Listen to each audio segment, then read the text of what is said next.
The Opium Wars of Old China, boring history for sleep. Imagine, if you will, the vast empire of China in the early 19th century. A land of emperors and scholars, of bustling cities and quiet rice fields, of porcelain, silk, and tea that enchanted the Western world. For centuries, China had stood proudly, self-sufficient, convinced that nothing from the distant lands of Europe could possibly improve upon the treasures of the Middle Kingdom.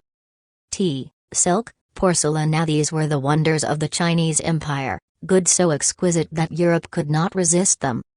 But here lies the problem: while Europe adored China's luxuries, China itself cared very little for European goods.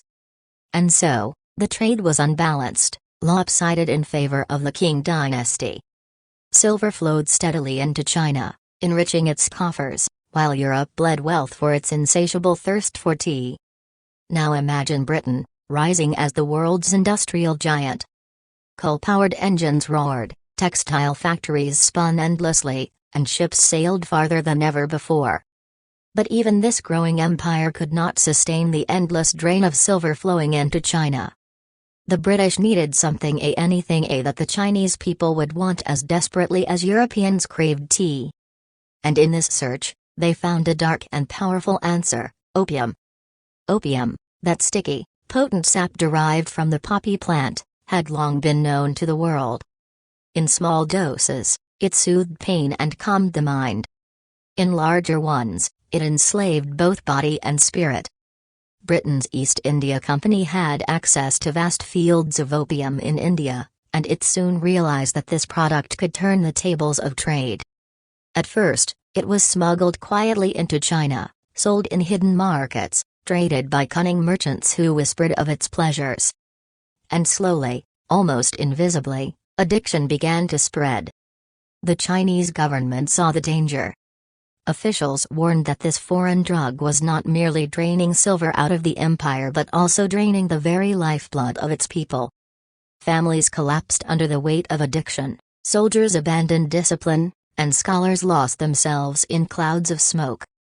The King Emperor was outraged, and in his court, voices rose demanding action. But Britain, driven by profit and pride, was not about to stop.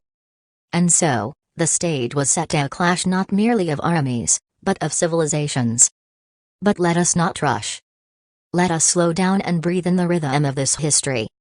For history, like sleep, comes best when we move gently through its currents. Close your eyes, if you wish, and imagine the harbors of Canton, where foreign traders gathered under strict Chinese rules. Imagine the warehouses filled with fragrant tea leaves, porcelain stacked like fragile treasure, and silk shimmering in the dim light. Imagine, too, the shadows of opium, hidden in chests and crates, slipping quietly into the empire like a poison disguised as trade. For the British merchants, it was a triumph. The silver that had flowed into China for centuries now began to flow back to Britain. For the Chinese Empire, it was a nightmare.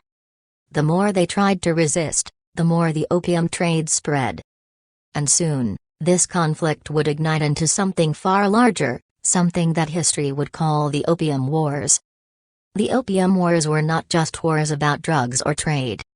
They were wars about pride, about sovereignty, about the collision between an ancient empire and a modernizing world. They were wars that revealed how far nations would go for profit, and how devastating the cost could be when human lives were measured against silver and gold. So let us step softly now into this story, not with the loud march of armies just yet, but with the quiet tension that builds before the storm. The First War would come in 1839, but its roots stretched far deeper into the soil of misunderstanding, greed, and desperation. And as you drift deeper into this tale, know that history is not only battles and treaties, but also the whispers of merchants in the dark, the fears of emperors in their palaces, and the dreams and nightmares of ordinary people caught between great powers.